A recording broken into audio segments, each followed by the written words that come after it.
I hope you'll go along with this rather unusual setting and the fact that I remain seated when I get introduced, and the fact that I'm going to come to you mostly through this medium here for the rest of the show. And I should tell you that I'm backed up by quite a staff of people between here and Menlo Park, where Stanford Research is located, some 30 miles south of here.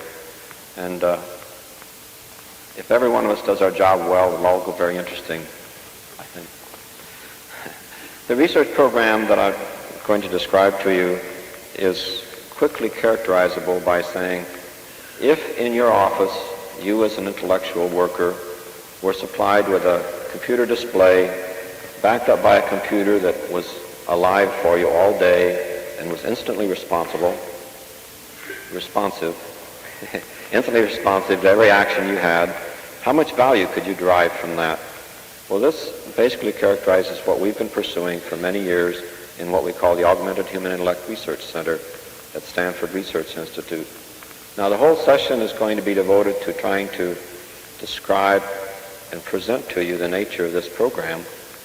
But unfortunately, or fortunately, the products of this program, the technology of it, lends itself well to an interesting way to portray it for you. So we're going to try our best to show you rather than tell you about this program. A very essential part of what we have developed technologically is what does come through this display to us. And I'm going to start out without telling you very much about the program and just run through a little bit of the action that this provides us. So in my office, I have a console like this, and there are 12 others that are computer supplies, and we try nowadays to do our daily work on here. So this characterizes the way I could sit here and look at a completely blank piece of paper. That's the way I start many projects. So with my system, that's a good start. I'll sit here and say, I'd like to load that in. So, very sorry about that.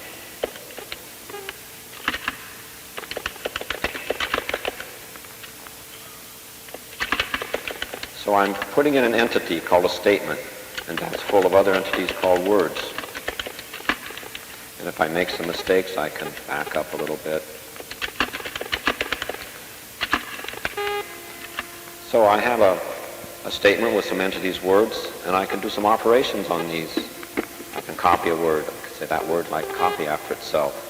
In fact, that pair of words I like to copy after itself, and I can just do this a few times and get a bit of material there. And there are other entities like text. Say after there, I'd like to copy from that entity point to that point, and it'll copy it. Great. So I could get myself some material on my blank piece of paper, and then I'd say, well, this is going to be more important than it looks, so I'd like to set up a file. So I tell the machine, all right, output to a file. And it says, well, I need a name. I'll give it a name. I'll say it's sample file. And I'll say, please output it. It says it did. And then it comes back automatically with an origin statement or header telling me the name of the file and the date and the time and who established it. And thereafter, I can always do something. I can ask for the status of a file, and it'll tell me that information. Very small file now, owned by me, last written by me very shortly ago, etc., and other interesting data in there. So we've seen how we can start with a blank piece of paper and go to developing a file. This file has one statement with a few words in it. Let's make more statements. I'll say copy that statement, and lo and behold, I have another one. Copy that one. Another one. I can even copy groups of statements. I can say after that one, copy the group from there to there. And it does. I can look at that and say, probably goes off the screen. It'd be interesting if I could ask the computer to collapse that, perhaps to show me just the first line of each of those statements. All right, please do that. So it did. This is one aspect of what we'll use over and over again through this presentation, what we call view control, where no matter where in a file we're looking, we can ask it to use any one of a large number of parameters for constructing a view at that point in the file that best suits our need at the time. This one wants us to give an overview of the thing. So I'll say, well, I have this. I don't want them all to be statement one, so I'll just replace the word there with a 2. And how about that one with a 3?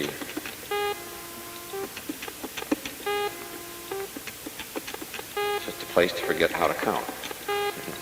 So I can look and say, all right, got statements 1, 2, 3, and 4. If I'd like to make them a little prettier, I can, I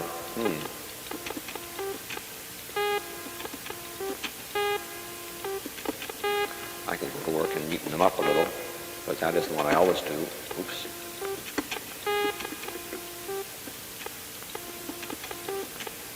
You can tell that I have not warmed up yet. I hope you can tell.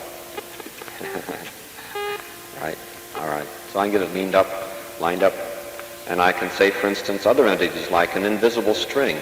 I don't know whether that's tabs or characters in there, but I can say if I want to replace that invisible string with just one character, not that character, that one, space, and it'll do it. So I can look at that and say I have files 1, 2, 3, 4, 5, 6, and I've named them that way. But that's usually a sort of a pain to do that. So I'll ask it to number them themselves. And one of the views is such that it will give you a list numbering for each of those statements. And I can also open them all up or ask them without numbers, however I wish, and then I can output them. So we've seen ways to work fairly fast with the entities of a statement in a file, create a file. I can delete that file or mess it up considerably. Like if I'm going to say I want to delete that word but I accidentally hit that entity instead, watch what happens. Sort of replaces the whole thing with nothing. That occasionally happens, so you say, all right, I'll load that file, and it'll come back in as it was. I last saved it, telling me the date that I wrote it. And unfortunately, I didn't save enough. Well, I'm through with this example right now. Let me go to a file that I prepared just after my wife called me and said, on the way home, would you do a little shopping for me? So as soon as she said that, I got my system organized.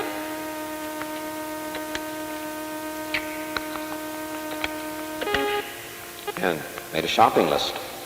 So it's got quite a few items on it, and if I want to, I can see that, yes, those are numbered statements. And I can say there are ways I can scan down it, like I can point to 10 and say put it at the top, and I scan up and point to 23, and I got quite a few. And I remember that's about as far as it got when she said, well, call me back when you're ready to go shopping and I'll tell you the rest of the things. So let me jump back to the head of the list, and I can do things like begin to reorganize it a little bit. Well, I say after bananas, it's more likely that I'll take the carrots there, and so carrots moved right up behind bananas, and aspirin doesn't really belong there. I think aspirin goes after paper towels in the order. Well, pretty soon I would begin to have a lot of trouble keeping that straight. So let me organize it by saying just generally produce. What the hell happened?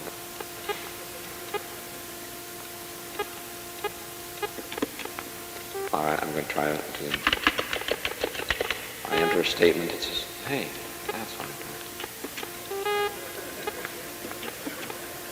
Try there. I suspect that something's going wrong, and I would call up the programmer or the hardware man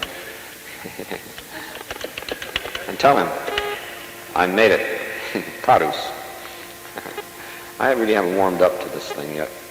So I'll say, well, produce, I'll categorize things.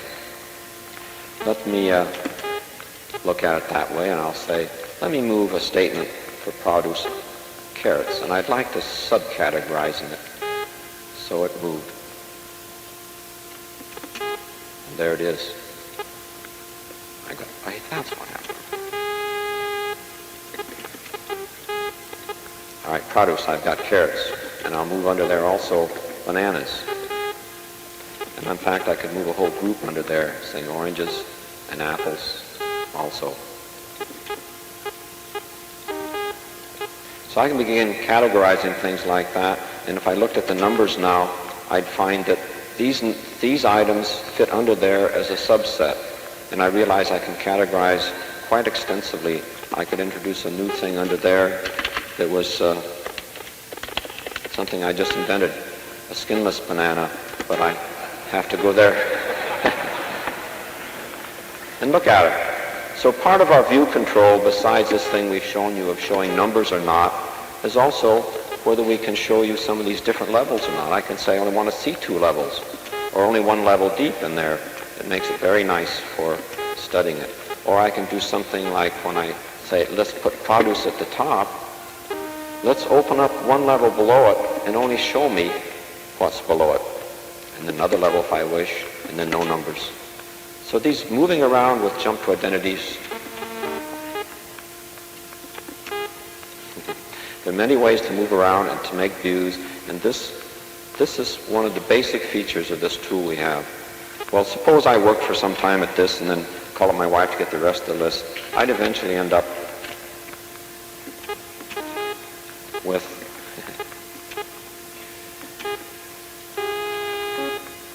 a whole structure where I could say, gee, there were a lot of things. A market, shoe store I have to stop to. Let me see what I was supposed to get in the market. Oh, produce, cans, cereals. What about cereals? Oh, cereals, bread, noodles, like that. Okay.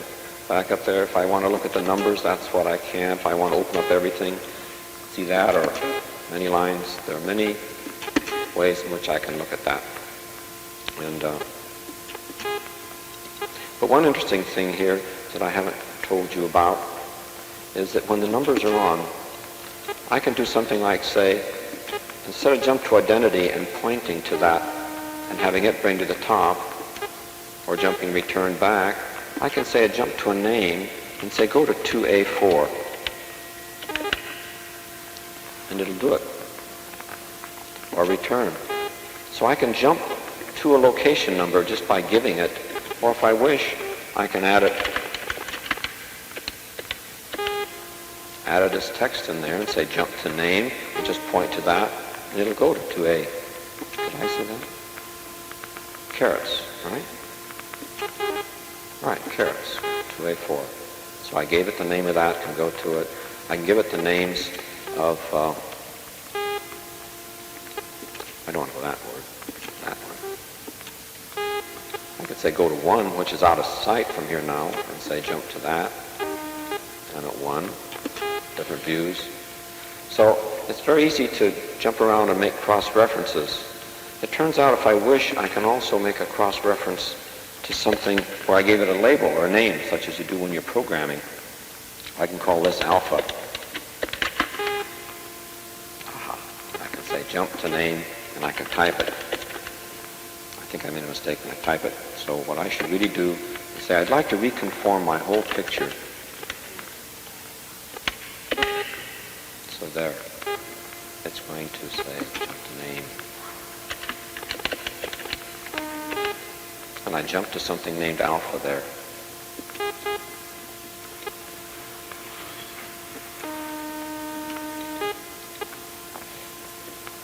All right, so I can give names, and I can say in here,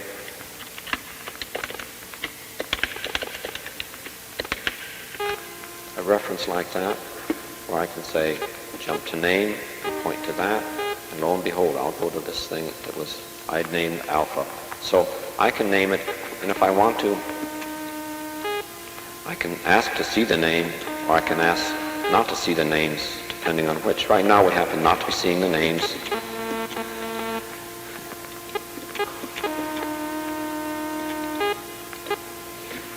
So look what else we can do in here. I've got this file that's structured. If I want to see what's in there, I can walk down the hierarchy levels and see, or return.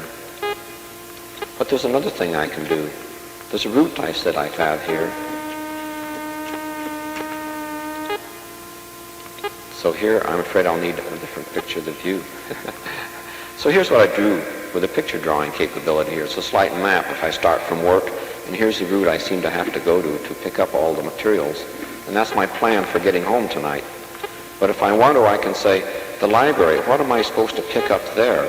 I can just point to that, and oh, I see, overdue books and all. Well, there was a statement there with that name on it.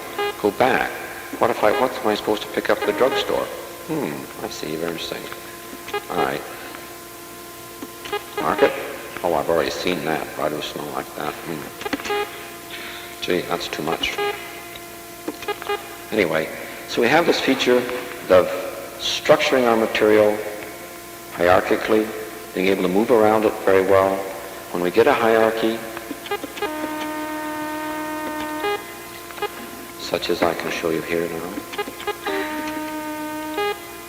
I can do things if I want to just say, I'd like to interchange produce and canned materials. Bingo. And they're all numbered rightly if I care to look. Interchanging them very quickly. Cans are going to get interchanged with produce. They do it and all gets renumbered. So I have ways of studying over, making different views, moving around, going to specified points, and modifying the structure. At the same time, I've seen that I have a repertoire of different entities, like character, knock off that character, replace the character, make that P. So I have entities of all sorts that I can say I want to do operations on, and this basic structure that I can move over and study and get about very quickly. So that is the essence now.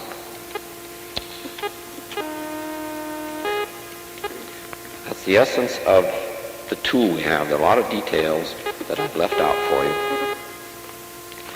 And now I'd like to stop a minute and just make sure you understand we're shifting from illustrative material to the real working stuff, in case you wouldn't recognize it otherwise. We've used this tool to do our daily work, and our system has been built, this time-sharing system, for about 6 months now. It's been working. And in that time, we've gone from getting one console to getting about 6 working now, with 6 more due the rest of spring. This is our 4th computer in which we've had this kind of a system, so we've learned a lot about the user features we want and how to be fairly skillful. But this next step about learning how, when you're faced with having this in your office all day, as I now do, in a very exciting sense, how do you put that to work for yourself? How do you organize your files? What kind of things do you do? So to get going on this, let's switch away from the tool we have here and talk about some of the general features of the program, some of the ways it's built, and get back a little later to the nature of our usage of it. All right, let me get back to this material. Here's just the outline I'm going to use. You can realize that it's a file. These are statements, and we're probably looking at the top level of them. And the first one, the introduction, you can consider we've done. And the next one, overall about program, is what I'm going to do now. Well, I'm going to do something called jump on a link. And a link is something that'll go between files. So what it's going to do, it says I'm going to go to your file name CNRO. And the link also says where in that file and just what view it wants. So when I do like that, I'm in the middle of that other file looking at this particular material that's been carved out by the specifications on that link. And this is telling me to make a preparation to start out on a presentation. But I should also remember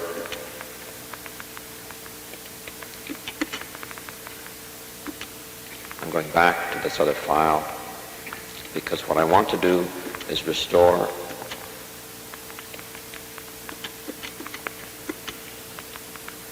a different kind of look. All right. Oops.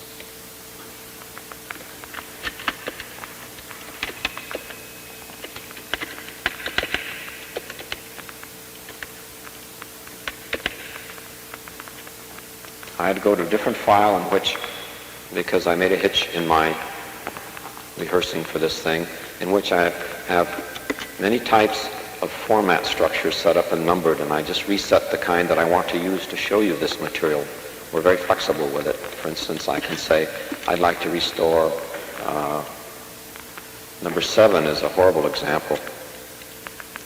See, I can have many ways in which I can control all of the parameters, character size, spacing, location, and everything else, but I don't usually go to this extreme, but it's just showing you that I can. The one I want right now is the one that shows you a simple large view. We usually work with a view, wait a minute. We usually work with something like this, where when we're working with our close spaces, we can do quite well, but it's felt that that would be a little hard for people to see, so we're using it like this, where we don't see as much material, but they're larger and clearer. So now let me go back to that file I came here from, and say, all right, now I'm ready. I'd like to jump and learn about the program. When I get in here now, it looks different, as it should.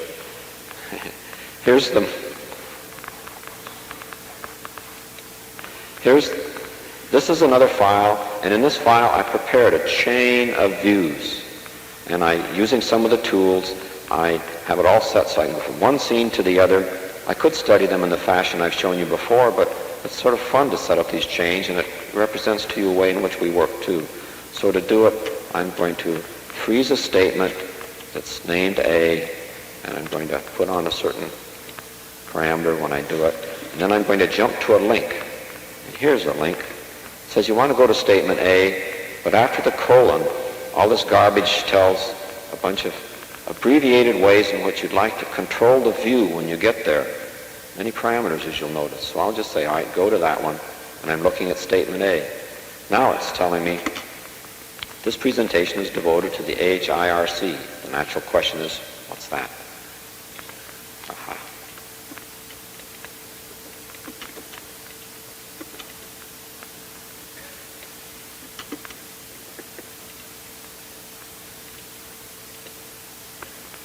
That was another boo-boo I made. I left several statements frozen. This statement I've asked to be frozen. That was the setup operation. It's just going to stay there above that dotted line as the viewing part of my screen from there down jumps around on the links I have set up. Okay, the first jump took me to this statement saying, all right, Augmented Human Intellect Research Center is what HIRC stands for. A hidden link will take me to the next one, telling you where it's located. That in SRI, it's an explicit organizational entity at what we call a group level. But also I'd like to point out there are other man-computer work going on at SRI, and ours is but one. So if I jump on a link, incidentally, I should just stop and reveal to you that the link is hidden under there. I was very clever to set the viewing parameters so they wouldn't show the link. But when I say jump to link and mark it there, the computer goes looking from there on for that link and obeys it. And I'm not showing the statement names either, but this is statement named B, obviously. So that program involves about 17 people together with the special laboratory facilities we have.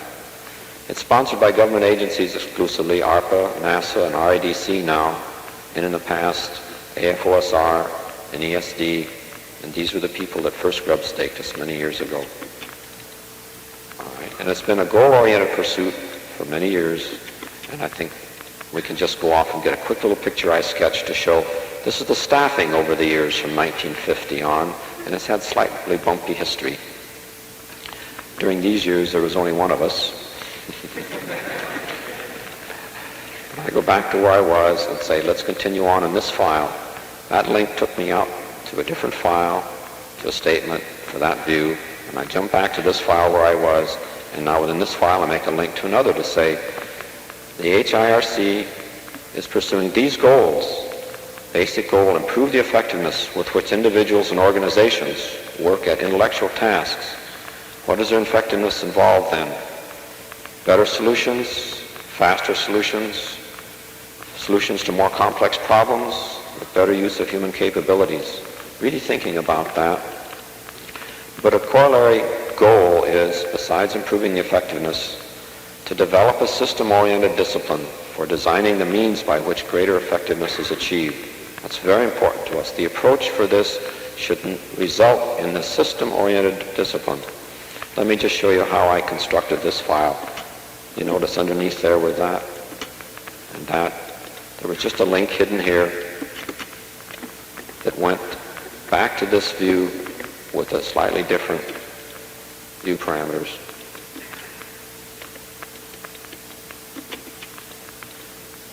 To give you that view. All right, there's another one hidden there.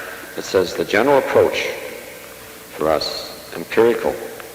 We're pursuing this monstrous goal, monstrously difficult, by building and trying empirically. And we're approaching it evolutionary-wise because we feel that it's a whole system problem. You need to get a person in that environment working and looking at the many aspects of his working system that are involved in his effectiveness. That's many more things than just these computer-aided tools. In a large system like that, we need to do it evolutionary-wise because we can't be analytic enough about it at any one point to decide what best our next thing should be. We can only decide from here, as well as we can analyze it where we can invest our next resources to get the most return at an increase of the effectiveness of the system we have. And this item down here is the term bootstrapping applied in a slightly new sense. We're applying that to our approach, where we're saying we need a research subject group to give them these tools, put them to work with them, study them, and improve them. We'll do that by making ourselves be the subject group and studying ourselves and making the tools so that they improve our ability to develop and study these kinds of systems and to produce, in the end, this kind of system discipline.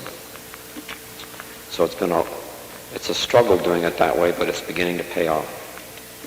All right, from there, sorry.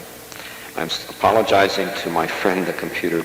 I said jump to link and hit it up here, and it went and found these parentheses starting here and says that's not a link. I should have hit it here, and it'll find a real link, and I'm back in this list here, and I've given you an overall picture about the program, and that's out of the way, and I can just move my marker down and say let's save that version. So this tool, in pursuing those goals, one of our principal tools is this computer aid system. Let's talk about it as a system. There's a link sequence to jump in there too, where we talk about NLS, being the online system, a very general term. It's going to be NLS for many, many years, an online system that will evolve. Right now we consider it to be primarily an instrument and a vehicle for helping humans to operate within the domain of complex information structures. Well,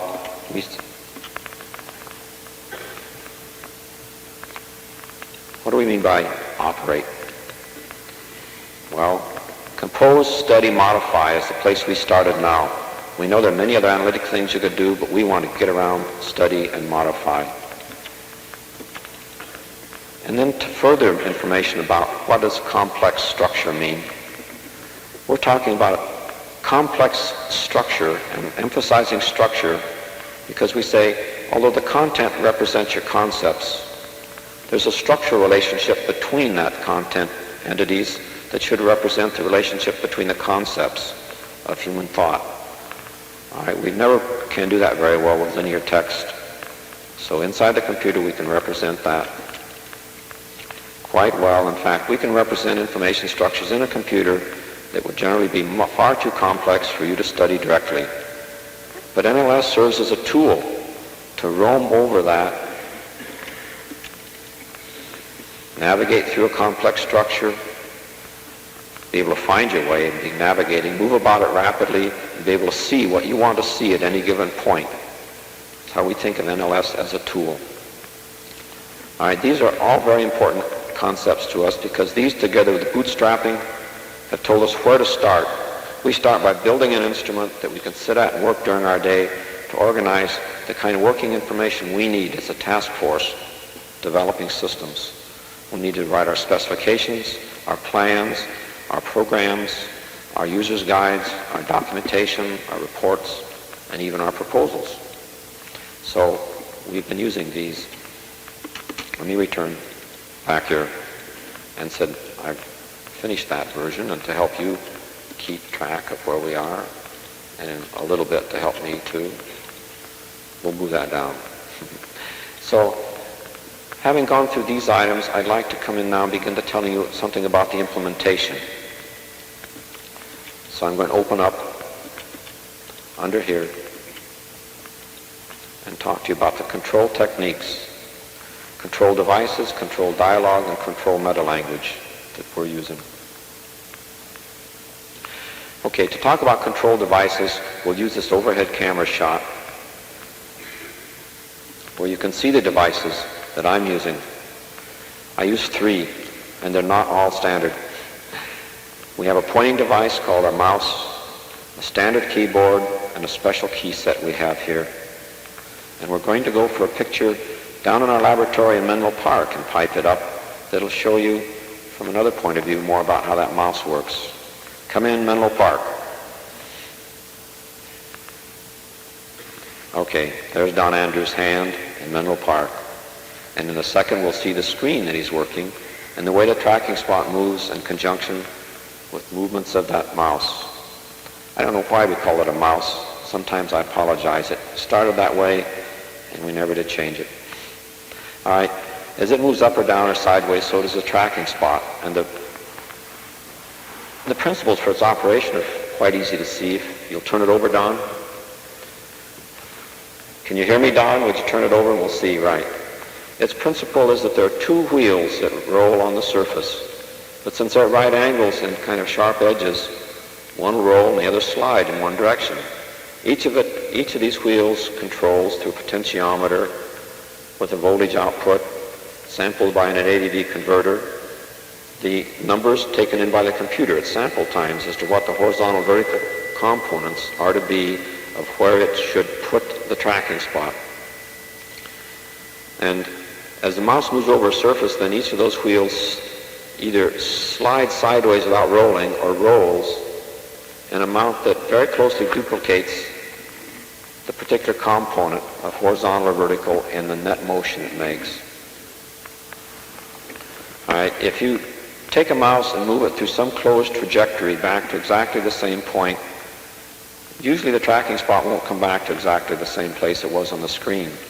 And for that sense, it wouldn't work well if you're trying to trace maps or other figures and diagrams. But the way we use it continuously and exclusively is to watch the screen and to follow it around, and we use this merely as a device to move that tracking spot. And you're eyeing the tracking spot, you really don't care whether it follows exactly this or not. In fact, we've had it at times where our tracking device, you had to move in an arc like that to make the tracking spot go on a horizontal line. And people adjusted to it and would go like that to go in a straight line and wouldn't even know that they were doing it. Other features of the mouse are that it stays put. I can lift it and replace it without having the spot change, so I can adjust where I want it for my comfort. And these control buttons on the top are used quite a bit, and I'll show you a little bit later how some of those are used. Now, the keyboard in the middle is essentially a standard typewriter keyboard, except for a few special keys out on the side. The computer knows it instantly when you hit one and makes an appropriate response. This device over here is unique to us, and we always have to justify and explain it. We'll do it in reverse order. We'll explain it first. It provides for you the one-hand equivalent of what you can do with a keyboard. There are 5 keys, and normally each finger sits on a key, and depressing any one key at a time produces a character. And any 2 keys at a time also. And in fact, any combination of depressing, of which there are 31 combinations. So Don, I'd rather insert it. I, C, select, S, X.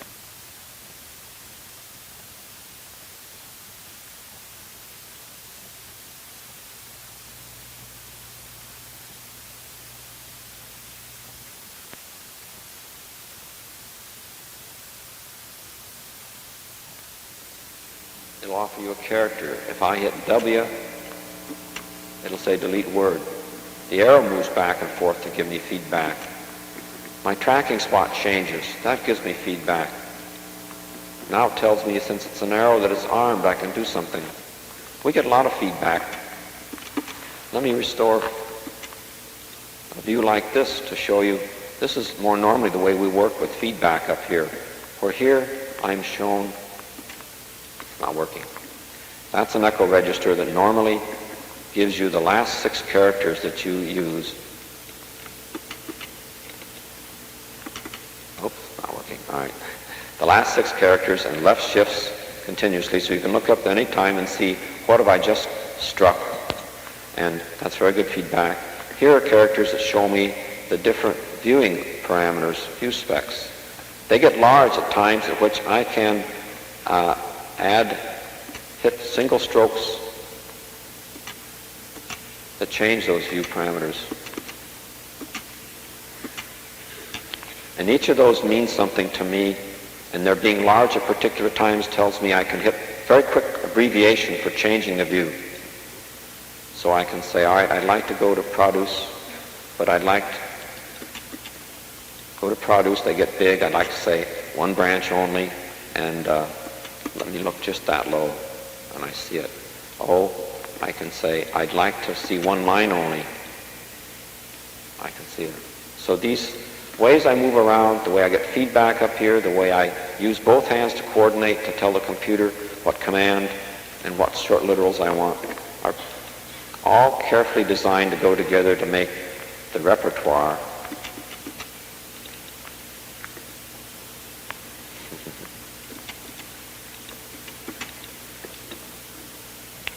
We've talked about the devices and now the nature of the dialogue, or the kind of feedback we get from the computer for each of the discrete character strokes and actions that the user goes through when he's executing a command. So that system is really represented to a user by the repertoire of commands he has, by the function of each of those commands, and by the control dialogue he has for each of them. So they all together go in and making a design, and to do it well, you have to be very careful about the nature of the functions in that repertoire and the natures of the way they're controlled. So we've developed a very special language for talking with extreme precision about these control, both the command functions and the control dialogue for them. And a little bit later, when we tell you about the programming, Jeff Rulison will bring in some special examples to you of the languages we've used actually to program at high level these functions and the control feedback that we get in these control dialogue. But that's what we're going to call the control meta language in there. Let's see how we're doing here. Okay, let's move our little marker to say we've now gotten control techniques by us, and let's talk about implementation of our online system.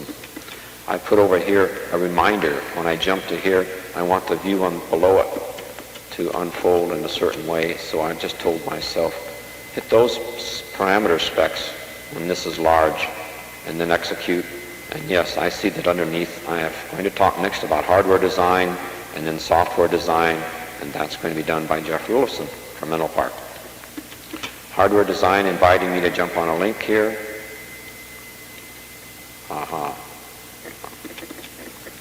He told me there wasn't such a thing as a link under there. Bring me back to remembering how I should have gone through this. To go down another level in hardware design, there are two features we want to talk about here to bring out to you the way in which we've gotten the kind of responsiveness and flexibility we need in this instrumentation environment. So way off in Bill English's file, Bill was responsible for the design of all of our hardware. There's an outline he made of the way the controllers work for the I/O controlling. Now from this line to the right, things that we added to a conventional SDS 940 system. And this is the swapping drum. It's got two buses accessing to four 16K banks. The CPU has one bus and the peripheral equipment has another. And the good work of Project Genie at Berkeley, an ARPA project that evolved the 940 time-sharing hardware and software, produced a very neat priority system on this bus such that it can say, I'll defer my access to a given bank until the CPU doesn't want it. Or I'll defer it once or twice or three times, but then I really need it, so give me priority. And in that way, this bank can slip in many accesses to these while the CPU is hopping from bank to bank in its successive accesses. We've taken advantage of that to put all of our control out here, a large 96 million character Bryant disk for giving backup storage for ourselves, our two display systems, each of which drives 6 displays, and all of which are refreshed out of core, and the input controller which samples the keyboards, the key sets, the mice of each station about 15 times a second, and our printer and the ARPA network coupling here all come in through that same priority basis. So they can all be working full tilt, and we find that we get very low interference in CPU cycles being interrupted or interfered with, something like a ratio of maybe 1 to 1.5% here that it can't get when it wants to, when this might be running 50, 60, 70% of the available memory cycles that it can handle. All right. The input controller stuffs it into core without ever interfering with the CPU's process, and then just interrupts the time-sharing system if there's something new and says, hey, take care of this user. And the display system reads out of core in a tree, from a tree structure-like set of links to cycle itself automatically and take all that material, output it to the display something like 15 times a second without any interference from CPU requirements. All right. So that system has allowed us to have one time-sharing computer take care of a lot of stations. Let me talk to you about the display systems, the other aspect of the things that we've built on here that are slightly unusual.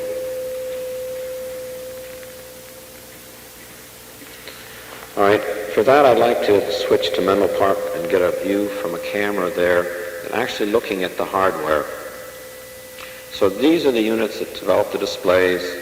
The computer constructs it right on a small high-resolution CRT, which you're focusing in on right now. And in fact, that's the CRT whose camera on the right, looking at it, is generating the text view that's being piped down here on my console. So as those are faded in and out between the two, you can just sort of compare them. So that's very nice. There's my mouse moving around in Menlo Park, my tracking spot. So our displays work with those being watched by commercial cameras. Look at my black bug. Commercial TV cameras, 875 line scanning rates at a fairly high resolution. Look at that. From there on out to the display station, the standard video microwave system. If we back up the camera shot a little bit, we'll see that we have a whole rack full of equipment here, serving 12 of them, but you'll notice quite a lack of cameras mounted on. We seem to have stolen them all for this show. So we only have several consoles that work right now because the cameras are mounted to give you these different special views. All right, there are quite a few advantages. We use this particular display system hardware technique pretty much as an expediency for an experimental system we had to build. We originally were going to build storage tube displays into here, but we couldn't get them delivered a year and a half ago when we really had to firm up our design. So we, as an expediency, went to this. Rand has been developing some very nice video stuff. They were kind enough to show us how these controllers and all would work with video. So we went ahead with this very simple brute force way of having the video signal generated by looking at a small CRT. Well, it turns out that that little CRT, its incremental cost, the video camera, the controller, and a monitor total about $5,500, which is cheaper than most fairly good resolution random deflection display monitors would be. So we come out well on the price of the hardware. Turns out that also that the cathode of the camera tube in just black and white usage like this, you can back off the scanning current of it so that it's a sticky cathode, so that actually it doesn't erase the image on it by each sweep. It may take 3 or 4 scans. And so with something like a 15 cycle a second refresh rate on those CRTs, the camera, the one that's generating this as well as the one we looked at it with a few minutes ago, have short-term storage in there. It's quite different from long persistence, but gives us the flicker-free display here, for quite a flickery display there. This lets us use that display generation hardware for 3 to 4 times as many display stations as otherwise. You'll notice if we get just the text alone that there's a small effect by that bug smearing, but it's not that bad. And that comes from the memory in the Vidicon tube. Okay, so much for that. I'd like now to have us bring in Jeff Rulifson from Menlo Park, and we'll switch to his console. He's sitting at one just like this, been working independently. Hi, Jeff. Oh. We're not hearing you very well. Oh, you're not hearing me? How about now? That's fine. Okay. All right. I'm sorry you can't see everybody here, but I can't very well either because of the lights. So we're about even. Okay. I'd like you to talk to them about the way the special languages have helped in making flexible design and study available for us of the user features, the functions and the repertoire of the commands, as well as the control dialogue for them. And then also, it'd be an interesting example here because you programmers are the ones who most intensely found use for working online as we're building up. Show them how you structured your system guide. Okay? Okay. I think we can do that. We can get sort of a good feeling for the way the whole system is put together by looking through the system guide. The file is one that system programmers sort of put together, help them get around. NLS right now is getting to be a fairly large program. It's not huge by a lot of standards, but it's getting pretty big. This picture in our system guide file is a picture of the overlay structure. Our overlays are page sizes, so they're not too big in the 940, but each label in this picture names a code file, and each one is 3 to 20 pages long. I mean, 20 text pages if you printed them out. Just to sort of show how you can use a file like this to move around in the code, and also how the code is put together. As I said, each label in the picture is the name of an overlay, which is also the name of that file, but it also happens to be the name of a statement in this file. By selecting one of these pictures and moving there, I was going to do something for you to let you see better. What did I do? Yeah, go back to the origin, start over brings again. back all the parameters. There. Now let me move out. From the picture, I can move to a little section in this file, which is an area that system programmers leave around notes for each other. There's nothing much interesting here. A little bit about the documentation and the patch space that's left. Right from this spot, I can actually move out to the file. Suppose that I were going out in that control meta language Doug was talking about and just try to see, for example, the routines used in the delete word or move word. Let's go look at move word construct. I just select this link, and here is the file. This file is written in one of these many special languages that we've designed. So I just move down through it, find the move commands. Move, let's look here for move word. You want to point out how you know it's move word? Yeah, well, I was just going to look at that, Doug. As I was stepping down through that, I was sort of not only moving through the file, but the structure of the code is rigged in such a way that it's a description of a finite state machine. And so I was following the characters a person would type to execute that command. Down here underneath it, I see that the routine is QMW over in the overlay text edit. So let's go back to that other file.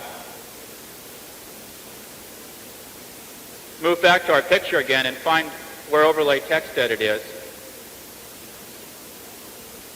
It's right down here, so we'll go and sort of move down through that one. The text edit overlay illustrates a lot of the different kinds of things that we've done. This file has two major kinds of code in it. First one is many of these different special languages that we've built up. See, I'm trying to find QMW. That's right. It's down here someplace. There we go. Let's see. Oh yeah, the two kinds of code. This is still the kind from the other file, but the QMW routine, the first subroutine, the second subroutine that it calls, which is sort of interesting, is move word, or word delimiter, I'm sorry. This routine is written in our content analysis language, and it takes a text string and finds the definition of a word. It looks out for punctuation, and it finds any special blanks around it, and finds pointers that describe that word. Another interesting one is the next subroutine here. If we look at it, it's in another special language that we've built up. It takes the pointers left over from the delimiter routine and the text in the file and reconstructs the statement after the edit's been done. Let's see. Where was I in this file? The other portion of the file is is written in the language that we call MOL. It stands for Machine-Oriented Language. The MOL is in a sense, it's a high-level language in that it has phrase structure and good control constructs like if statements and while statements, but it's also very, very close to machine language, 940 machine language. People talk about the actual registers of the machine, and you talk about doing indirect addressing. This language has helped us write the kind of fast, tight code that we want, that we have to have to operate in a time-sharing system, and at the same time, it's given us a lot of flexibility. It's also the phrase structure of the MOL designed to sort of mesh with the block structure of NLS. So here I've got a while statement. To see what's in that while statement, I can move down and see it's three statements, which is an if statement. The if statement is a single if statement, which has an if and an else part. And that whole block opens up to all of that. So by using the MOL like this, I'm able to move around very quickly in my MOL files. Also able to sort of zoom in and out of things. One of the, besides the sort of program organizational benefits that we get from designing all the special purpose languages, we've been able to design the syntax of these languages so that they fit with our linking structure and the conventions that we've set up and the aids we've built to help us in NLS itself to move around between them. One of the ways we've managed to implement all of these languages is by designing a compiler, which we call tree meta. All of our compilers are written in tree meta. I'd like to add that we're very thankful to some people at Systems Development Corporation for helping us get started on a lot of the notions in tree meta. Erwin Book and Val Shorey were just invaluable in helping us get started. By having all of our compilers written in a higher level language themselves, we've been able to change them all the time. So we're not only able to quickly modify the syntax of the control language for NLS itself, or the meanings of the commands by working in our high-level language, but we're also able to go in and just change the compilers as quickly as we have to accommodate all sorts of new hardware features and experimenting that we do like that. In a system guide file, there were three sections. The first one served this program structure, and the picture and the fast links we looked at were sort of aids that the system programmers have built up to just move back and forth and leave notes. Second section here is on retrieval. I think I'll let that go for a while right now. The third section, more notes that programmers leave around about bugs, things that are wrong with our system right now. I got my blank line off. How did I? Well, anyway, one of the interesting things that NLS does, just an advantage of being online, is it keeps track of who you are and what you're doing all the time. So on these statements, on every statement that you write, it keeps track of who you are and when you did it. So not only can people leave notes around for each other, but sort of automate it into how they, there's an automated aid here that tells us who did it and when they did it. I can set up search patterns. I think these will probably be talked about later. So that sort of summarizes what the thing looks like and how it's put together. Is there anything that I haven't talked about, Doug, that we were supposed to bring up? I think you've looking at my notes right here. You're doing very well, Jeff. Thanks. You ought to see yourself with a 15-foot face. I'd like to. Great. I guess I'll just turn it back to you then. I might add that people want to come up to our room sometime. We're more than anxious to talk to people about languages and meta-compilers and all of the games that system programmers like to play. So I think I'll sort of turn it back with that. Well, Jeff, how about going back to that place in the control meta language where you start down the dialogue protocol a person would use? Okay. Right over here in main control. Yeah. and off to another file where we're looking at real code now. And there's a branch of it down there. Yeah. These top branches are all subroutines that are pretty meaningless, and it's WC means what case, and it's what's the person going to ask for. So open that one level down now. Right. Now, all those things in parentheses that in NLS are the names of those statements are actually in the programming language that works here. The way it's identified, that's the character a user hits. If he hits a D, for instance. A D here for delete? Right there. All right. If he hits a D, that line tells you what the response is supposed to be. That the computer's supposed to display certain material on the top of the screen. And then it's supposed to wait until the user does the next thing. Why don't you trim it to one line? Yeah, I was going to do that. Why doesn't my branch only work? Oh, that's all that branch. Okay. Hit EBT.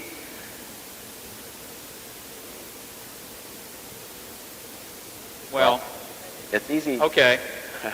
I don't want to insult you by saying that it's easy to get a new view. Down there to say, all right, then if he's hit a D and it sets up what it says there, you can up one level below it, and that's the next block down in this special language, and you see, well, if after the D he hits something else like a W, it goes on from there to say what it is the computer's supposed to do in response.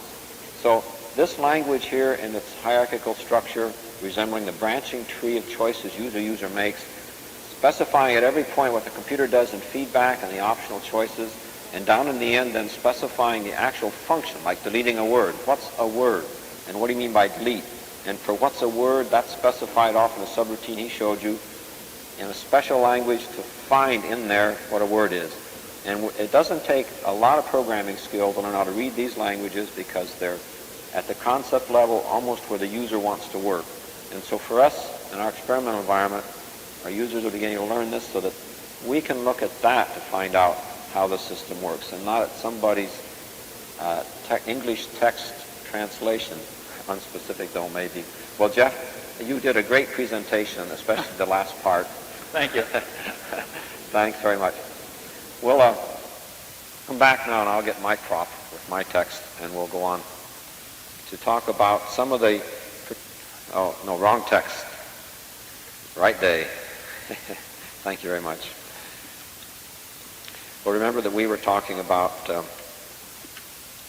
hardware and software and implementation, and if we go all the way back, we see that we've finished control implementations, control techniques, and the implementation, and let's move our little marker down here to keep track of where we are. And we're ready now. I'd like to run through some of the ways in which we actually have used this. The programming itself represents a very good example for me, where following from the basic philosophy that concepts come in structure, and you'd like to structure your database, your information base that way, and have a tool at getting around it, I think that the way we've got our records for our programming organized, and then the special languages, using the hierarchy, using the names of places in there as labels of statements, so both NLS treats them as a name it can jump to, the compiler that compiles those files we were looking at treats those as the labels for those subroutines and procedures. It all makes a very nice way to study and integrate, and it's a very powerful, exciting sort of thing to show. I hope people do come up to our open house and look at that. Let me go down here and open up under usage and say first some application examples. User documentation is a straightforward sort of use. If you were a user here and came and sat down early, you'd want to get familiar with this file. Let's go look. Dave Kasserus has written a user's guide. So down the hall in Dave Kasserus' office, in his drawer, pulling out the file, we go, and there you see it. The top view of it with the sort of the outline. But I'm interested in just showing this view very quickly. You want to find out the definitions of a lot of terms. Here's sort of a glossary. Well, let's do the thing called freeze a statement, and then say, put that at the top. Lo and behold, that statement now is going to be frozen in our display scanning windows from the dotted line down. And then we know about names and jumping to name, and so we can say, what's a bug? Oh, down here tells you what a bug is. I see. Well, let's see.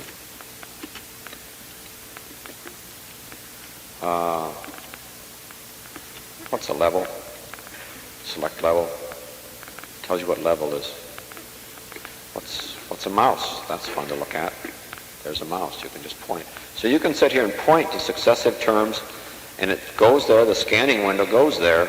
The frozen glossary stays, and you can see the definitions. Very nice. And some of the definitions, you can recognize terms here. That's an odd one. Maybe that's a name. Let's just see. Oh, sure enough. It's a sketch showing the mouse and the mouse buttons.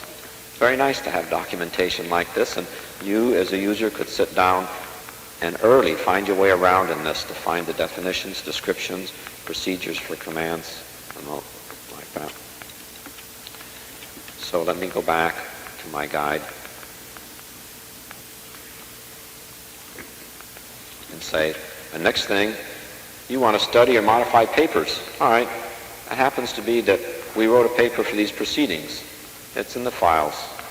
There it is, top level. Gee, it's interesting to study something like that. What does it have to say about user systems? Go to there, open up a level. I only want to see that branch. Oh, what about file studying? Open that up. Oh, specifications of form of view. What about that? Let's just open it all. Now I can read it. Gee, that's an interesting way to study. This material, incidentally, was organized for printing and printed out. And it's from this file directly we printed it out on the form we sent to the printers. And these things up in here, these three letters and equals, are special directives we embed in our text, so when the output processor does it, it puts in things like headers. Like this says, make the header on every page be DC Engelbart abstract. That's the prescribed form. The number between lines, double space it. All these others have characteristics. You get right justification, page numbers, all kinds of control on there. All right, so much for paper writing. Well, printout directives, I feel a little rushed for time. I'm going to skip that. That can show you a guide of all the directives for printing out. If you were a user, you'd want to go to that so you can have links to it. Joint file usage is something that is very powerful here. I went off to a file that we were working on as we were getting ready, the early parts of this presentation. And it was a message, it was something that three of us used a lot between us to coordinate the planning, task, contingency plans, the special needs and NLS for the fall joint, things like that. We developed a message technique so we could leave messages for each other. Under there are usage conventions, and let me just tell you about that. Underneath here, we direct messages to each other that we can unfold and see. But many times you didn't want direct messages as much as you just like to go through and leave a message for somebody. So we worked out that the conventions would be, where's an example? The convention we're going to use is that we would send a message to a guy. If I wanted to send Bill English, WKE, a message, I would put that in the file, WKE from DCE, with that pound sign in between. So any statement that's marked like that means there's a message to him from me.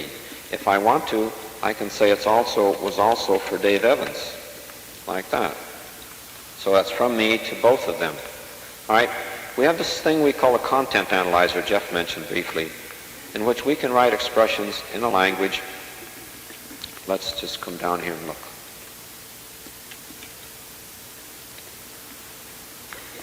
Here's a little expression in a special language that means I'm going to look for Mr. XXX, a message from him.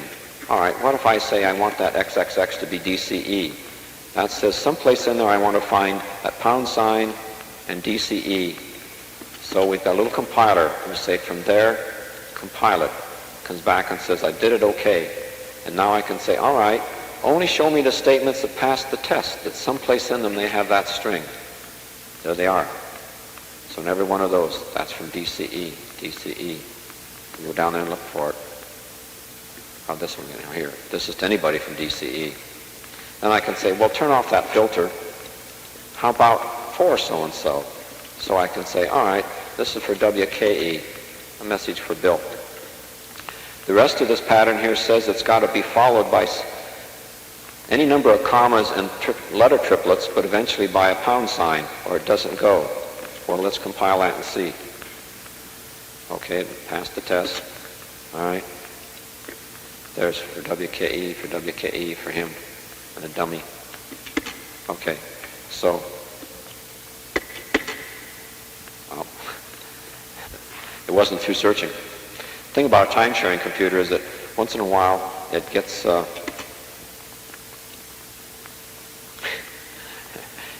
being asked for business from other places, and if the response we want runs into a fair amount of computation, we run into other people who will bump us off to do it, and so sometimes it'll take a while to filter through all the patterns. With that content analyzer,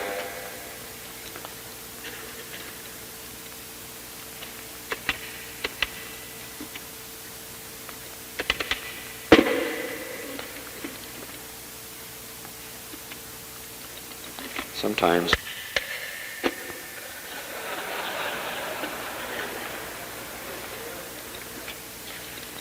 now if I'm disabled slightly because this seems to be hung up in the wrong place, I'll have to run by the keyboard, and that's a real bag. You know, I'm so used to working with one hand and this that I can hardly remember what to do on the keyboard. Anyway, I want to go back to the file. The other guys at the other end of the time-sharing system are going to go in and see why, and I hope some hardware guys are too. What kind of categories we have set up for these people? Well, that means roles they're going to play, and that they can play, and what their open house duty or the duty back in Menlo Park during those 2 days are going to be.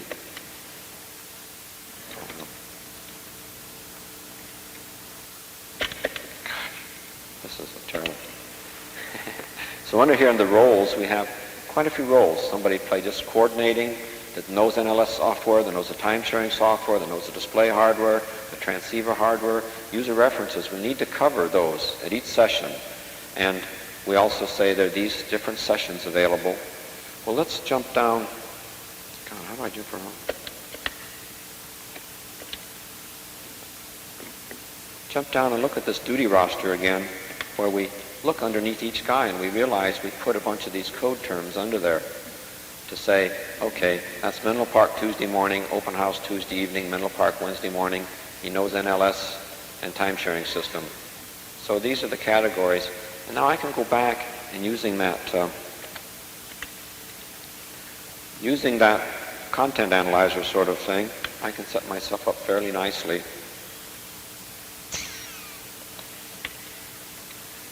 With special pattern. Like I can say, here's a pattern all set up, so it'll say, I want to see those people that are open house Tuesday evening. So I just can compile. Hey, it's working. I compile that successfully. I say, all right, let's see it. So it does. It says, open head Tuesday evenings, open house Tuesday evenings. Andrews, Evans, open head. You'll have to forgive me for getting slightly rattled when this thing started giving me trouble. All right, these 4 people are on Tuesday evenings. That's very handy. If I wanted to, I can go to a view that only shows me what category I was filtering out. And I can use another thing I call markers. I haven't told you about lately before. You've noticed that many times when I'm doing something to operate on some entity, I use this bug to point directly. Well, it so happens we have a feature we call markers, such that any place in a given file I can place a marker on a character and give it up to a 3-letter name. Then at any time in any command where it's appropriate to point and push this right-hand button to say select, I can hold the button down and enter that name and let the button up, and instead of it taking the character I'm pointing at with this bug, it takes the character for an operand that I had named, but I put that marker on a name. So off someplace I've got markers on patterns already set up for OTE, open house Tuesday evening and such. So I can say execute compiler from here, and I can type in open house Wednesday afternoon, OWA, and say execute it. It says I did. I say, all right, let's see what you've got. Oh, open house Wednesday afternoon. These are the people that are going to be there. Oh, what about open house Wednesday or Tuesday evening? The OTE. Execute. Open house Tuesday evening. So these kind of pattern matchers and markers and freezing statements and jumping on things give us a great deal of power jumping around and moving, jumping around and studying. Right. Okay. All right. There are other things to show here.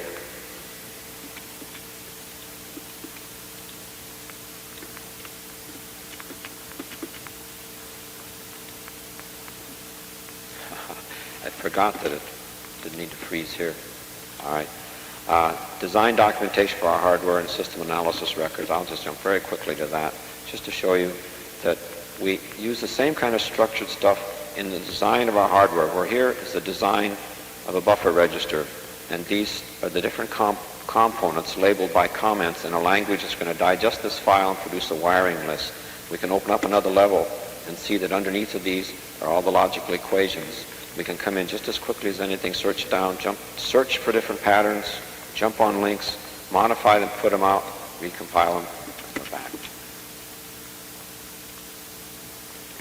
All right, I think I'll skip the rest of these because time is crowding us.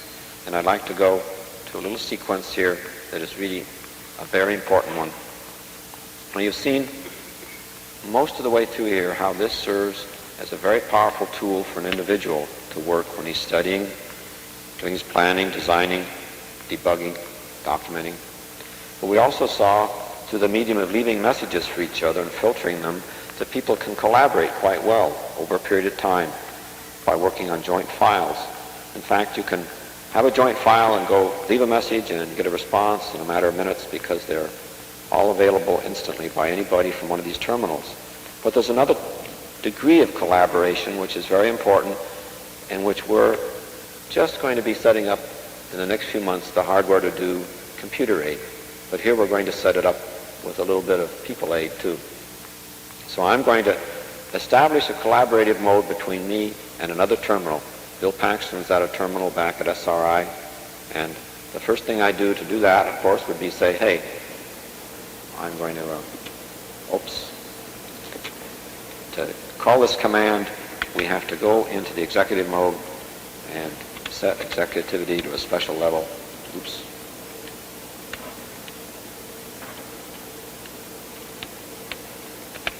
And then continue with NLS. So that free demonstration of some of the versatility. All right, special command. I'd like to link to Bill, and I don't know what his terminal is right now, so I have to ask for somebody to connect me to him audibly. So Bill, will you come in through this intercom? Hello, Doug. Hi. I need to know what terminal you're on, Bill. 13. Okay. I'd like to have him see my text. And so this special thing, if I label 13, will switch over. So in his display, he sees my text. So I'll execute it. And sure enough, it does. But what's that running around? Well, if he's looking at my text, he'd like to have something to say about it. So we put on a marker, a tracking spot that he controls. So he's sitting in Menlo Park looking at this text, and he can point to it. But we've carefully reserved for me the right to control and operate on this. So my bug is more powerful than yours. But we can have an argument. Yeah. That's what they call a bug fight. So, all right. So in case you haven't been listening, Bill, we've been going through lots of examples and setting up in collaboration here so that we can go on into information retrieval.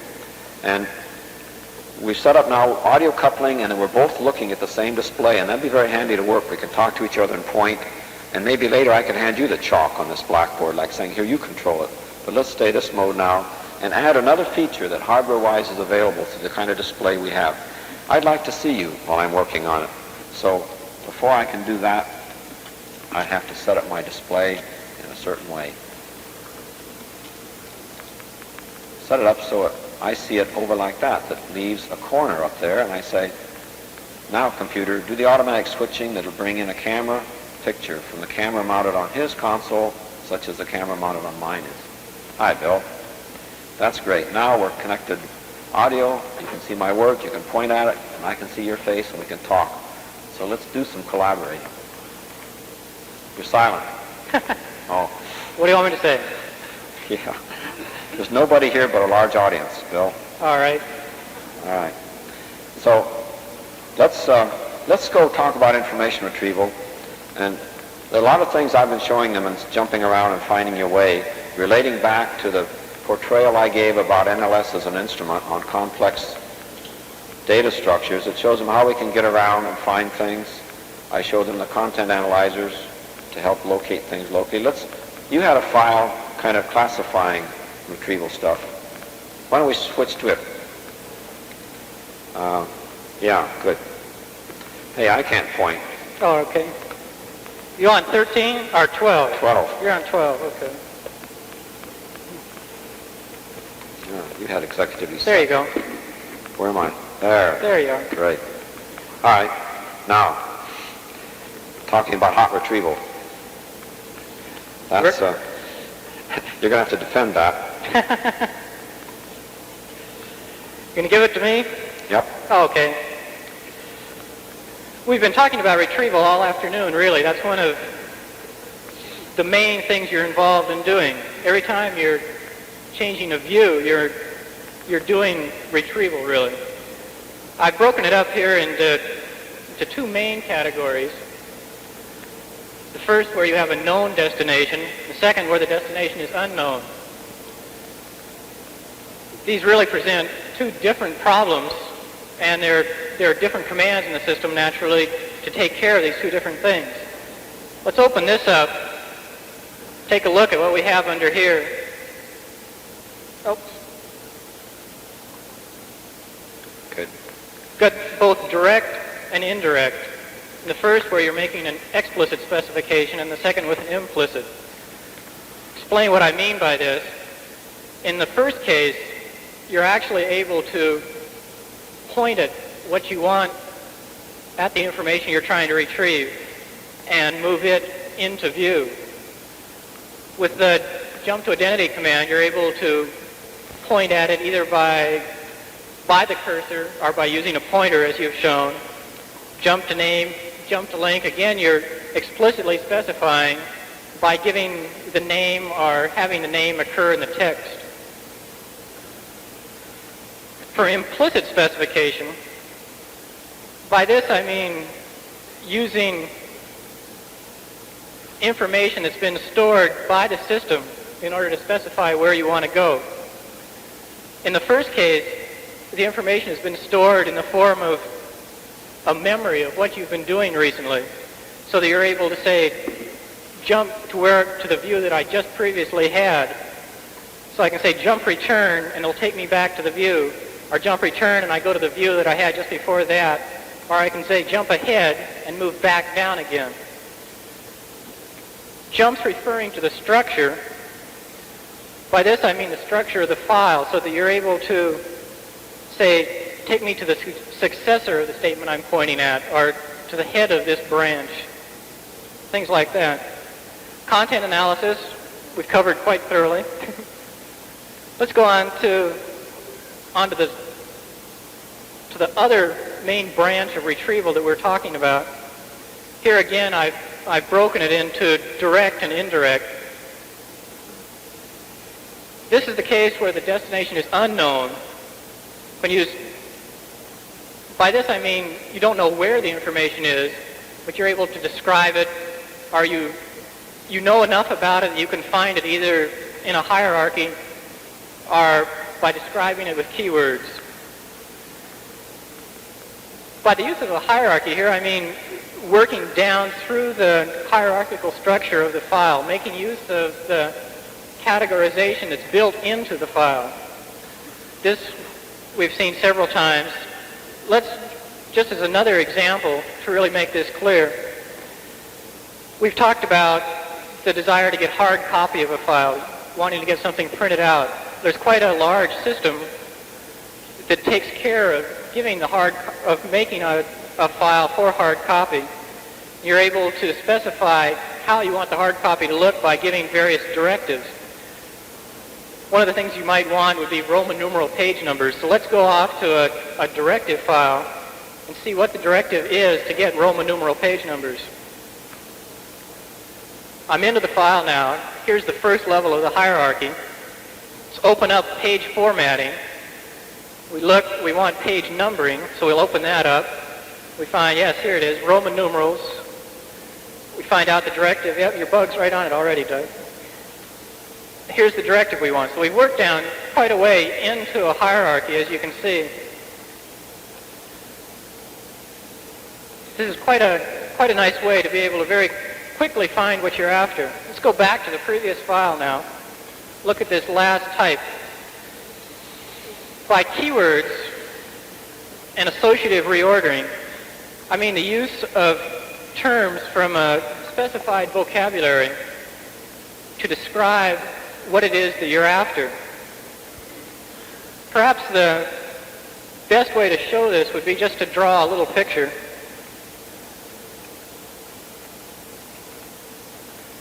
The keywords can be selected from a list. We'll put the list over here. You can have any number of keywords. I'll just put down that just to give an idea of what it is. And then we also, oops, I spelled that one wrong. Need any help? Yeah, how do you spell catalog? There it is. Is that close enough? There will be several items in the catalog. What we want to do then is select things out of this catalog. What do the R's stand for? Those are the numbers that are used just like serial numbers. That's my own Dewey Decimal System. Oh, you mean reference 3, reference N, something? All right, right. Oh, okay. And then the K, I guess, would be keyword, huh? How's that? That's fine. Each keyword then will point to various items in the catalog. So the first keyword may point to those, and then the nth keyword will point to other ones. And there will be cases where they both point to the same one. When I select a keyword, I'm specifying that all of the items in the catalog that it refers to will be pulled out and given to me. And in the cases where I've selected several keywords that refer to one particular item, that item will be given special preference and will be put at the head of a list. And then with that list of items from the catalog, I'll be able to use the other forms of retrieval and jump off and look at the items and then continue the exploration. Okay, let's actually go ahead and do that. I'll go back to the systems guide file. We mentioned earlier that there is a large part of that that's concerned with finding things. This is our documentation index for the NLS system. It's broken into the two parts, the catalog and the list of keywords.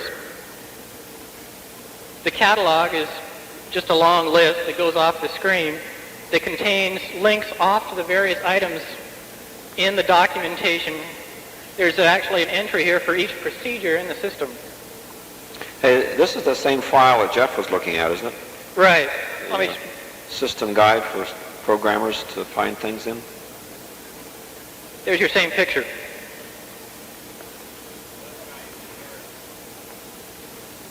Let me get down here. There we are. See, the first part is the catalog. The second part contains the list of keywords. Let's open that up. They're again categorized into the various categories that you would want to use to describe what you're after. Let's look at file handling and open that up. Here we have the list of keywords that we can use to describe things that have to do with file handling. The things in parentheses, the names of those are the keywords? This is just a name that's used to keep track of it. The keyword can be referenced from any place in the text by this name. Then there's a phrase following that that's a little more descriptive that tells what it's about. Then following that, there's a list of the items in the catalog that are referred to by that keyword. Yeah, you're only looking at one line for each statement, so you only see the first few. Right. So now I'm able to actually select the keywords that I want to use to describe what I'm interested in. I can do that just by pointing at it. Then it writes the word up here, and another command to accept it. I can just accept file control, and I've already accepted file referencing. I'm able to, I'm also, we're still on? Yes? We hear you. Somebody hung up on us. How do you say go ahead with a mouse? We're on? Yes. Doug, you back? Doug can't hear yet? Oh, okay. So I've selected several keywords here. I can go ahead and give particular keywords greater weight. The weighting refers to how important that keyword is in describing what I'm after. So I can give this one a weight of 2, whereas this one previously will just have a weight of 1. That means that the items that are referred to by this keyword will occur earlier in the selection when we're finished. Okay, let's go ahead now and say keyword execute. This will go off and get the items out of the catalog and reorder them. And there we have the results. Now I can use these to jump to various places in the file. I'm still in the systems file. The item here is the name of the utility. So I can jump and get the information about that utility in the file, find out the various things about it, go back to the previous view, and now if I want to go off and get the information, I just do a jump to link on this. And here I have the documentation on that particular procedure. After looking at that, I can go back again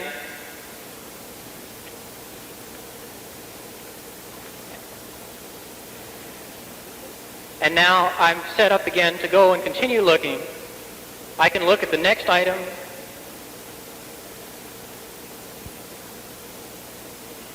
And here I've got the results on that. So I can continue to proceed in this way, looking at the various documentation and going back and continuing to explore, or I can respecify the search parameters and look at new keywords. Well, Doug, I don't know if you survived through that. We had the operator, the telephone company hung up on us, I think, halfway through. Are you still back on? Yeah, I guess we better come back, and I'm sorry I can't say goodbye to Bill. Oh, I can hear you now. Oh, great. There you go. You've been talking all this time? I saw when you leaned over and hung up the phone for a while, so I couldn't interrupt you.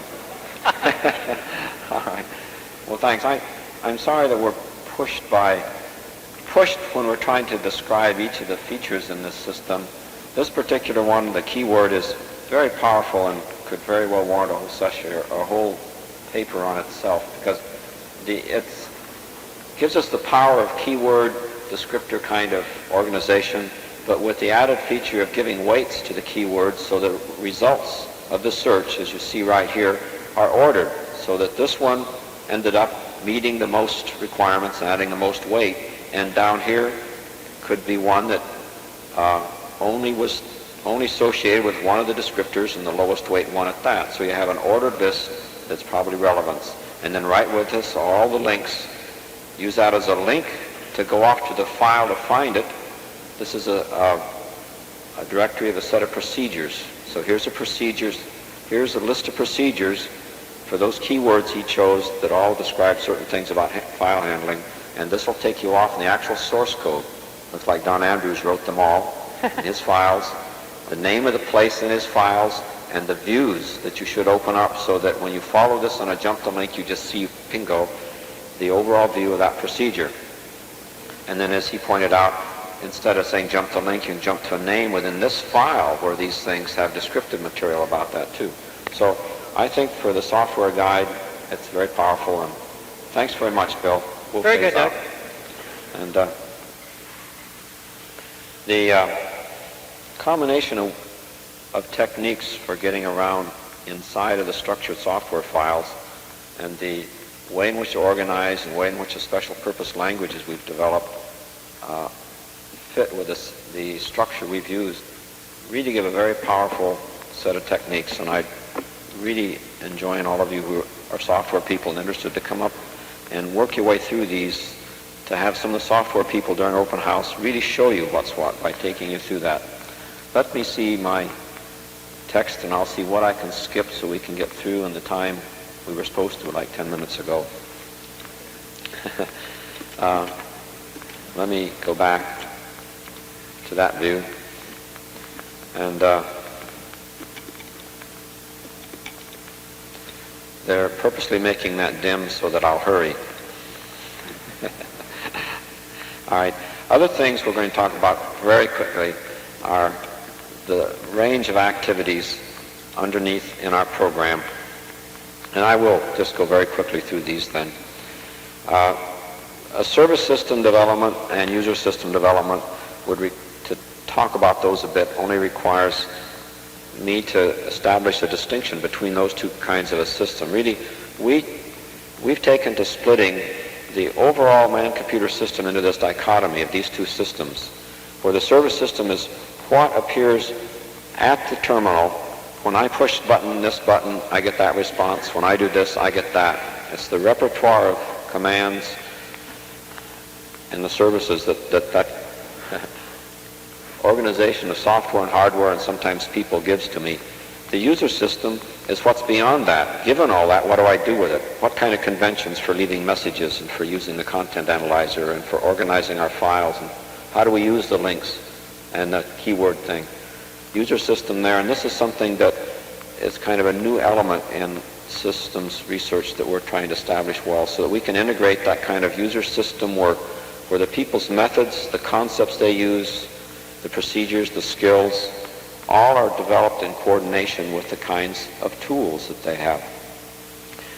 Within our bailiwick, then, we also have an explicit activity we call management system work, where we are taking some project money and developing our own set of management tools to help us manage these 17 people and all these diverse activities in this complex system.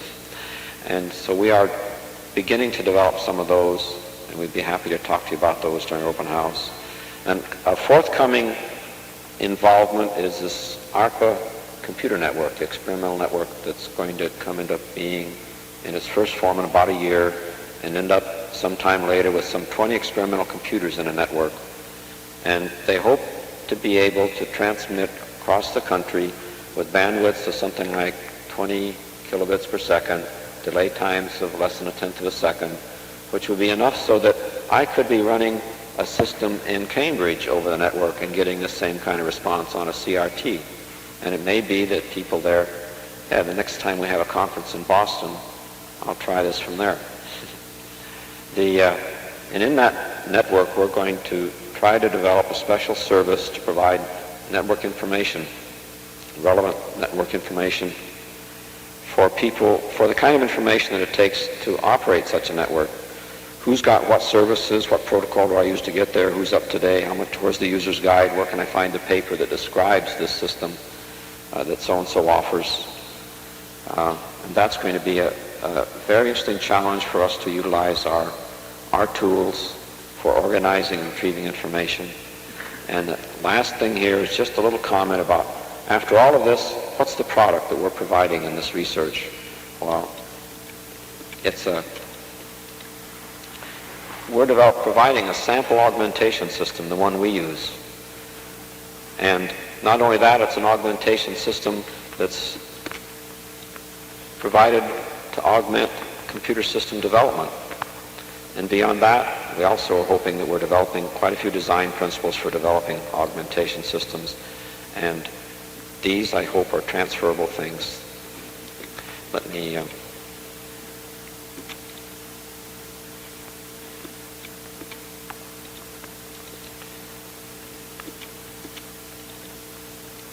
I'd like to close and give you some description of the support we've gotten from the different people to produce this and to acknowledge that. And back in Menlo Park, we've got quite a team of people surrounded by quite a bit of equipment that have been busy listening to us and trying to control and switch. And these monitors are up here where all the displays went.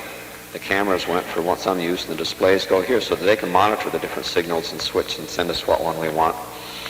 All right, and I particularly want to give appreciation to Bill English, who has not only designed all of the hardware, or been responsible for the hardware and software development that gives us our service system over these years, but in the last few months put together the considerable network of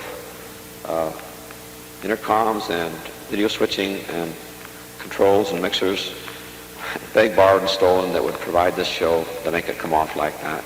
To the supporting staff, Ed Van Der Riet, Martin Hardy, Roger Bates, John Yarborough, and Steve Pagola, who've just worked very, very hard to make all of this work out technically.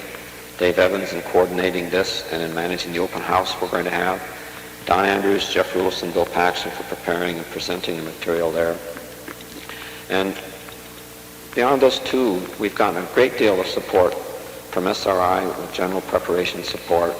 Stuart Brand from Portola Institute has volunteered a good amount of time to help us. He was in that picture of people there. John Dusterberry, Vane's Research Lab, was very kind, saving our life by offering us a loan of this Ida4 projector. That's the machine that's projecting this video image up on the screen. We were just bowled over when we found out what sort of a display we could provide of what we're doing, and we very much appreciate the loan of that. And Gene Warren from TNT Communications, who handled this, we retained him to come and help us be sure it worked, and he's just been a tremendous spark plug, running around fixing paging system for us and Tasker Instruments, and it has done a lot extra work lately. The telephone company has done a great deal beyond what they needed to do too to fix this up once they found out what kind of a wild thing we're trying. And their video men yesterday were trying to help us out with phone circuits and all kinds of extra things. A very interesting credit to bring up next is Herman Miller Research Company. This is an affiliate of Herman Miller Furniture Company. And why are they connected with a computer show? Well, they've been bringing out some new office furnishings, and we've been very much interested in developing the whole environment for people working in a different way, and that means walls, desks, surfaces, console, and everything. We got so attracted to their line that they've started working to help us equip offices and study it like that. And one of their designers, Jack Kelly, came one day and spent a day working with us about our ideas about our control consoles as being separated from display consoles, and ended up making this on a chair that I can get up, move around, and sit down, and swivel, and rock, and lean back, and work. Very relaxed. So I think this is a very exciting stage. We've just gotten it. And in our open house, we have a full office that's equipped like this with this kind of a console that we're very excited about, and we invite you to come to. And without being formal, I'd like to really say that I'm backed up by a really very tremendous team of these 17 guys who have caught the spirit of putting on this show tremendously and have just done an overwhelming job about putting it all together, and about backing me all these years in this wild dream of doing this sort of thing. And they're all catching fire, and I want to just tell them all right now, I owe them a lot.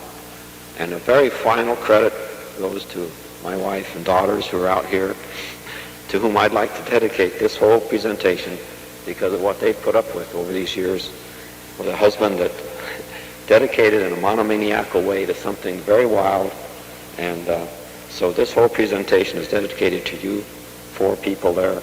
And I thank all the rest of you very much for coming to the dedication ceremonies.